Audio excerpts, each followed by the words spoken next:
Salut mon pote, j'espère que tu vas bien. Aujourd'hui, on va parler de procrastination. Au cas où tu ne serais pas au courant, procrastiner, c'est remettre à plus tard ce que tu peux faire maintenant. Et dans cette vidéo, je vais te fournir 4 astuces afin d'éviter que tu ne procrastines à nouveau. Mais avant ça, n'hésite pas à t'abonner si tu ne veux pas louper les prochaines vidéos. Alors pour moi, procrastiner, c'est d'abord se trouver des excuses.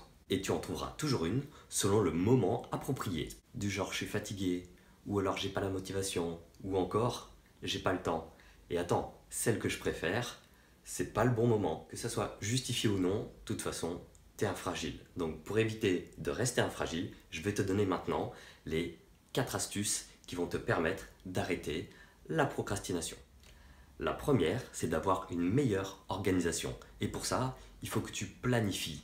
Et pour planifier, il faut écrire. Et je te conseille fortement d'écrire sur un carnet que tu auras acheté et qui sera consacré exclusivement pour les tâches que tu auras à faire. La deuxième, tu verras, elle est assez sympa. Il s'agit tout simplement de garder 3 tâches, uniquement 3 par jour. Par contre, ce sont les tâches les plus importantes. Elles sont prioritaires par rapport aux autres. Et donc, tu vas les faire avant. La troisième est d'avoir un vrai engagement, de faire un contrat, de passer un contrat avec toi-même. Et donc ce contrat ne te laissera pas le choix de procrastiner. J'ai entendu une histoire il n'y a pas très longtemps qui te montre à quel point c'est important d'avoir un engagement avec soi-même. Il s'agit d'un capitaine espagnol, je crois, qui arrive sur une île avec sa flotte et donc son équipage.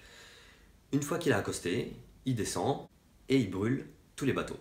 Et il dit maintenant, on avance. Et dès que tu auras décidé de passer un contrat avec toi-même, il se passera exactement la même chose. Tu décideras d'avancer parce que tu n'auras pas de deuxième choix et donc tu ne reculeras pas. La quatrième, c'est tout simple. Il faut que tu passes à l'action. Une fois que tu auras planifié toutes ces choses, si tu ne passes pas à l'action, il se passera jamais rien. La dernière est sûrement la plus importante, le passage à l'action. Et juste pour toi, en cinquième, un petit bonus. N'oublie pas, on n'a qu'une vie mon pote, le temps passe très très vite et donc des vies, t'en as pas deux. Alors dépêche-toi, ne procrastine plus. Voilà mon pote, petite vidéo terminée, j'espère que ça t'évitera de procrastiner à nouveau. Mets-moi un pouce si la vidéo t'a plu, n'hésite pas à partager, abonne-toi si c'est pas déjà fait et n'oublie jamais, on peut toujours faire du sport.